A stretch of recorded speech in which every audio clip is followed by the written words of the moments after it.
Episode की शुरुआत में सिहाओ अपना फर्नेस आसमान में भेजकर अपना अगला टेस्ट स्टार्ट कर देता है और डीकुन से बोलता है कि तुमने यहाँ पर स्पेस में क्रैक बना के अच्छा किया। अगर तुम ऐसा नहीं करते तो मैं अपना अगला टेस्ट स्टार्ट नहीं कर पाता और मुझे कहीं और पे जाना पड़ता। अब वो टेस्ट स्टार्ट होते ही आसमान से बिजलियाँ गिरने लगती है, जहाँ सिहाओ के साथ साथ बाकी सब पर भी बिजली गिर रही थी, जिसकी वजह से मायुआन और दोनों हेवनली डायटी मारे जाती है। साथ ही सभी मॉस्किटोज सभी खत्म हो चुके थे और बचे हुए मॉस्किटोज लेक के अंदर चले जाते हैं। साथ ही इस तरफ डीकुन बहुत ज्यादा इंजर्ड हो गया था, लेकिन सिहाओ को इससे ज्यादा फर्क नहीं पड़ता क्योंकि उसके पास थंडर एम्परर की पावर थी। तभी सिहाओ डीकुन से कहता है कि क्या तुम्हें थंडर फील हुआ? ये करंट उतना ही ज्यादा होता है जितना उस कल्टीवेटर का लेवल होता है, इसलिए तुम्हें तो काफी अच्छा खासा शॉक लगा होगा, जो कि तुम्हारी हालत देख के पता लग रहा है। ये सुन के डीकुन को गुस्सा आने लगता है। उसी वक्त सिहाओ अपना आर्मर पहन लेता है और डीकुन से कहता है कि किसी को भी कल्टीवेशन खुद करना चाहिए, ना कि किसी और के कल्टीवेशन को चुराना चाहिए। ये सुन के डीकुन उस जगह से भागने की कोशिश करता है। इस पे सिहाओ कहता है कि तुम यहाँ अपनी मर्जी से आए हो, लेकिन मेरी मर्जी के बिना यहाँ से नहीं जा पाओगे। अब ये बोल के सिहाओ फिर से उसे एक थंडर का शॉक देता है, जिसकी वजह से डीकुन की बुरी हालत हो जाती है और वो बोलता है कि अगर मैं यहाँ से भाग नहीं सकता तो मैं तुम्हें दिखाऊंगा कि एक हेवनली डैडी की पावर क्या होती है। अब डीकुन आसमान की सारी थंडर अपने अंदर लेने लगता है और ऐसा करते हुए वो बोलता है कि चाहे मैं इस एंसेंट इमोर्टल वर्ल्ड से बाहर ना निकल पाऊं,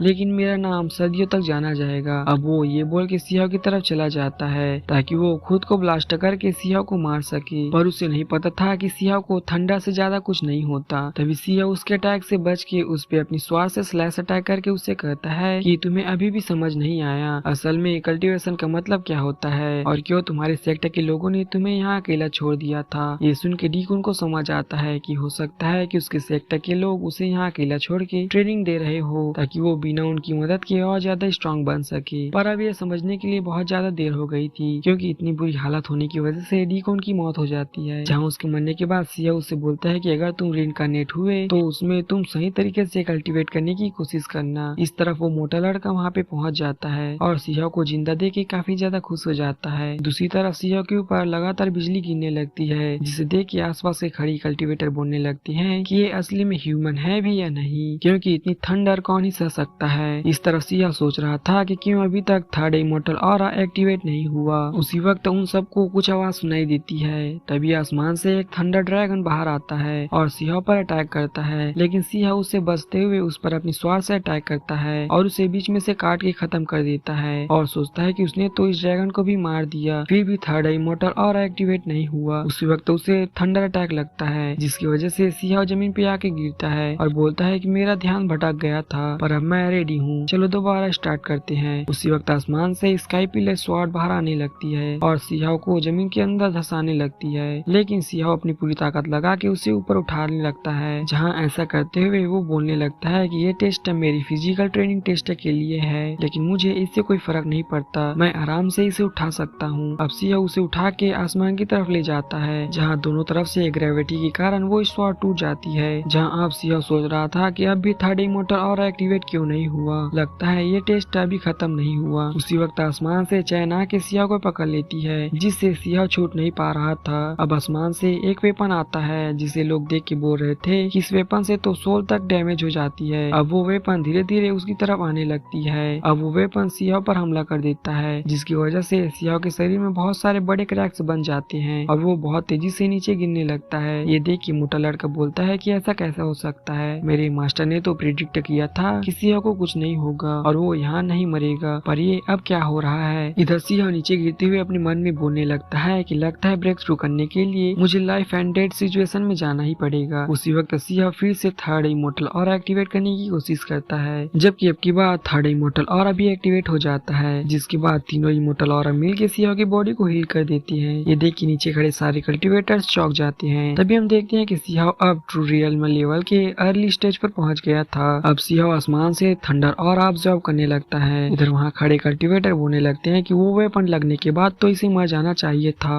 पर इसने तो ब्रेक थ्रू कर लिया। उसी वक्त वो पहला वाला वेपन फिर से नीचे आता है, जिसे देख के सिहाओ अब की बार अपनी नई टेक्निक की मदद से कई सारी स्पिरिचुअल हैंड्स और लावा हैंड्स बना के उस वेपन पर हमला करता है और उसे डिस्ट्रॉय कर देता है। तभी सिहाओ का फिर से ब्रेक थ्रू हो जाता है और अब वो ट्रू रियल में लेवल के मिडिल स्टेज पर पहुंच गया था। अब सिहाओ सोचता है कि मुझे नहीं लगता कि ये टेस्ट अभी भी खत्म हुआ है है। तभी आसमान से बहुत सारे थंडर मॉन्स्टर सियाओ की तरफ आने लगते हैं, पर ऐसा होते ही सियाओ का वो पापी खून वाला सिंबल आसमान में बहुत तेज चमकने लगता है, जिसे देख के सियाओ मन में बोलता है कि अचानक से ये सिंबल बाहर कैसे आ गया, लगता है ये सब मेरी ब्लड लाइन से रिलेटेड है। इसके बाद सियाओ अपनी स्वाड निकाल लेता है और एक एक करके उन थंडर मॉन्स्टर को मारने लगता है। जहाँ जैसे जैसे सियाओ थंडर मॉन्स्टर को मारने लगा था, उनके खून से एक अजीब सी इमेज बन रही थी, जिसके अंदर सियाओ पास्टा का सीन दिख रहा था, जिसमें पैलेस और कई सारे वॉरियर्स थे जो आपस में लड़ रहे थे। ऐसा सीन सियाओ ने पहले भी देखा हुआ था। तभी सियाओ उन विजन्स में एक वॉरियर को भी देखता है जो बहुत ही ताकतवर था और एक एक करके सभी को मारते ही जा रहा था, पर सियाओ को लग रहा था कि ये सब थंडर मॉन्स्टर उसे कंफ्यूज करने के लिए कर रहे हैं, इसलिए वो उन सब से कहता है कि इन सब से मैं कंफ्यूज नहीं होऊंगा और मैं सिर्फ बैटल में ध्यान दूंगा। अब सियाओ अपनी वेल टेक्निक में बदल के उन लोगों को और तेजी से मारने लगता है। जहाँ ऐसा करते हुए वो बोल रहा था कि वो आज जरूर जीतेगा। तभी सियाओ को इन विजन्स में फिर से वो वॉरियर दिखाई देता है जो हर सीन में चमक रहा था और कई लोगों को मारता भी दिखाई दे रहा था। अब उस मॉन्स्टर को देखने के चक्कर में सियाओ का ध्यान भटक जाता है, जिसकी वजह से वो सारे थंडर मॉन्स्टर मिलकर सियाओ को नीचे गिरा देते हैं और फिर एक साथ उस पे कई सारे वेपन से हमला करते हैं, जिसकी वजह से सियाओ बहुत ज्यादा घायल हो जाता है। पर वो अपने इमोर्टल ऑरा की मदद से उन सबको एक ही बार में खत्म कर देता है। पर घायल होने की वजह से उसकी बॉडी से बहुत ज्यादा खून निकल रहा था। उसी वक्त उस लेक में से उस एंशिएंट लड़की की बॉडी बाहर आ जाती है, जिसकी बॉडी सियाओ ने लेक में देखी थी, जिसे देख के सियाओ कहता है कि ये लड़की तो मर गई थी, तो अचानक ये वापस कैसे जिंदा हो गई? क्या मेरे थर्ड इमोर्टल ऑरा ने इसके माइंड को एक्टिवेट कर दिया है? तभी वो लड़की सियाओ के घाव को हील कर देती है और गायब हो जाती है। ये देख के सियाओ समझ जाता है कि वो एंशिएंट लड़की की बॉडी नहीं बल्कि उसकी सोल थी, जो सिर्फ उसकी मदद करने के लिए अचानक से एक्टिवेट हो गई थी। उसी वक्त आसमान से आकाशवाणी होती है कि ये 9 हेवन टेस्ट का फर्स्ट लेवल था, जिसे सियाओ ने क्लियर कर लिया है। ये सुन के सियाओ बोलता है कि इस 9 हेवन टेस्ट के बारे में मैंने सुना है। इसमें टोटल 9 स्टेज है, जिसमें अभी सिर्फ पहला स्टेज क्लियर हुआ है और 8 अब भी बाकी है। पर सियाओ बोलता है कि अब तक मेरे पास 3 इमोर्टल ऑरास हैं, मैं आराम से इन टेस्टों को पार कर लूंगा, और होता भी ऐसा ही है। अब सियाओ धीरे धीरे करके 4th लेवल क्लियर कर लेता है, जहाँ लेवल 5 पे उसके सामने एक गॉड पगोड़ा आता है जो उसे ट्रैप करने की कोशिश करता है, लेकिन सियाओ उसे भी डिस्ट्रॉय कर देता है। अब लेवल 8 में उसके सामने एक बहुत बड़ी बेल आ जाती है जो उसके माइंड को डिस्ट्रॉय करने के लिए काफी थी, लेकिन सियाओ ने ऐसी बेल पहले भी देख रखी थी और उसे पता था कि इसे कैसे डिस्ट्रॉय करना है, इसलिए वो जल्दी से अपनी वेल टेक्निक में बदल के उस बेल को डिस्ट्रॉय कर देता है, जिसकी वजह से उसने 9 हेवन का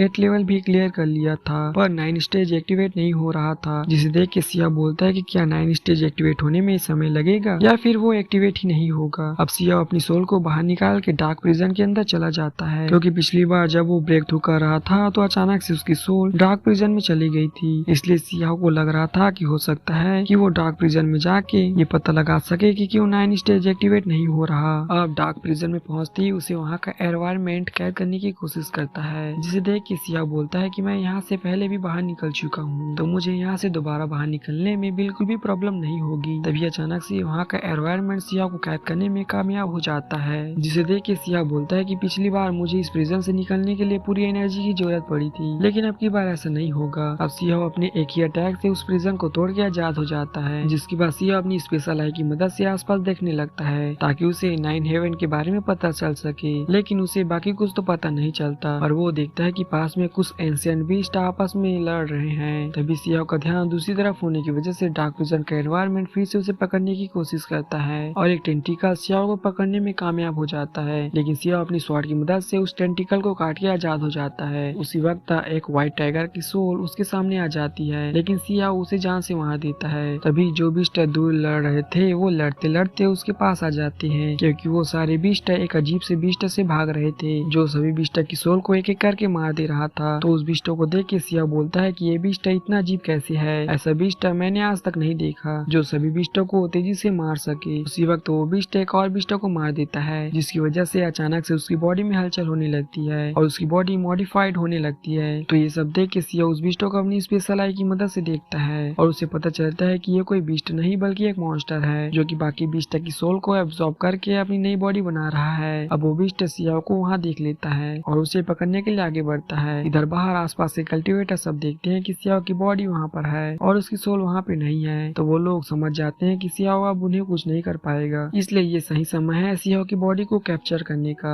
अब वो सभी कल्टिवेटर एक साथ सियाओ की तरफ भागते हैं, लेकिन वो मोटा लड़का उन सबके सामने आ जाता जाता है और बोलता है कि सियाओ को मारने से पहले तुम्हें मेरा सामना करना होगा। ये सुन के एक कल्टिवेटर उस मोटे लड़के से कहता है कि क्या तुम अकेले हमारा सामना कर पाओगे। ये सुन के मोटा लड़का गुस्से में उन सब पर अपनी थर्ड अकेली फॉर्मेशन से अटैक करता है। जो शॉर्ट फॉर्मेशन से वो सभी कल्टिवेटर बचते हुए सियाओ की बॉडी की तरफ जाने लगते हैं, लेकिन सियाओ के चारों तरफ थंडर बैरियर बना हुआ था, तो वो लोग अपनी स्वॉट टेक्निक की मदद से उस बैरियर को तोड़ने की कोशिश करते हैं, लेकिन वो नहीं टूटता। साथ ही तभी कई सारे बीस्ट भी आके उस बैरियर को तोड़ने की कोशिश करते हैं, लेकिन वो बैरियर फिर भी नहीं टूटता। ये देख के वो मोटा लड़का थोड़ा रिलैक्स होता है और बोलता है कि लगता है ये थंडर बैरियर सियाओ ने जाने से पहले बनाया होगा और इसकी वजह से कोई भी इसके कुछ नहीं बिगाड़ पाएगा। इसलिए वो वहाँ खड़े कल्टिवेटर से बोलता है कि क्या अभी तुम लोग सियाओ की बॉडी को लेना चाहोगे, पर तुम ऐसा नहीं कर पाओगे, इसलिए चुपचाप यहाँ से चले जाओ। उसी वक्त वो फेदर वाला बंदा अचानक से बहुत तेजी से भागते हुए उस बैरियर के अंदर चला जाता है। ये देख के मोटा लड़का हैरान हो जाता है और बोलता है कि ये इस बैरियर को क्रॉस कैसे कर पाया। तभी वो मोटा लड़का उस फेदर वाले बंदे के पास जाने की कोशिश करता है, लेकिन वो मोटा लड़का खुद भी उस बैरियर को क्रॉस नहीं कर पा रहा था। ये देख के मोटा लड़का कहता है कि लगता है ये फेदर वाला बंदा किसी तरह की टेक्निक का इस्तेमाल कर रहा है, जिसकी वजह से ये थंडर बैरियर उसे डिटेक्ट नहीं कर पा रहा। अब वो फेदर वाला बंदा धीरे धीरे सियाओ की बॉडी के पास जाने लगता है, तो वो मोटा लड़का तेजी से चिल्लाते हुए कहता है कि सियाओ जल्दी से जागो। इस तरह सियाओ की सोल उस बिस्ट से बच के भाग रही थी, जहाँ वो बिस्ट रास्ते में आते हुए हर उस बिस्ट को खा के अपनी पावर बढ़ा रहा था। साथ ही वो सियाओ की सोल पर भी लगातार हमला कर रहा था, लेकिन अपनी रीइंकार्नेशन स्वॉर्ड की मदद से सियाओ हर बार बच जा रहा था। लेकिन वो समझ गया था कि अगर ऐसे ही चलता रहा तो वो ज्यादा देर तक नहीं बच पाएगा, क्योंकि ये बिस्ट धीरे धीरे और भी ज्यादा स्ट्रॉन्ग बनता जा रहा है। इसलिए सियाओ अपनी स्पेशल आई की मदद से आसपास देखता है और उसे बहुत सारे प्रिजन दिखाई देते हैं, जिसमें कई सारे वॉरियर कैद थे और वहाँ उसे एक अजीब सा ब्लैक ऑरा भी दिखाई देता है, जिसे देख के सियाओ बोलता है कि इस मॉन्स्टर से लड़ने से बढ़िया तो कि मैं इस मॉन्स्टर को किसी और ट्रबल में डाल दूं। इसलिए सियाओ उस मॉन्स्टर को उन्हीं प्रिजन की तरफ ले जाने की कोशिश करने लगता है और यहीं पे ये एपिसोड खत्म हो जाता है।